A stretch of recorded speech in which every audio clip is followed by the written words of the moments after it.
یہ سورت ہمیں اللہ کی وحدانیت کا سب سے بڑا پیغام دیتی ہے۔ قل هو اللہ احد۔ ترجمہ، کہہ دو اللہ ایک ہے۔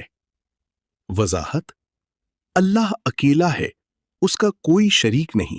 اللہ الصمد۔ ترجمہ، اللہ سب سے بے نیاز ہے۔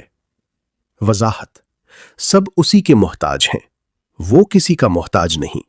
لم یلد ولم یولد۔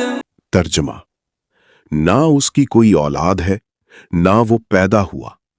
وضاحت، اللہ ہمیشہ سے ہے اور ہمیشہ رہے گا۔ ولم یکن لہ کفوا احد۔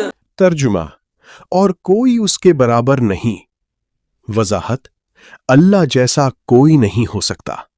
یہ سورت ہمیں سکھاتی ہے کہ اللہ ایک ہے، بے نیاز ہے اور اس کا کوئی ہمسر نہیں۔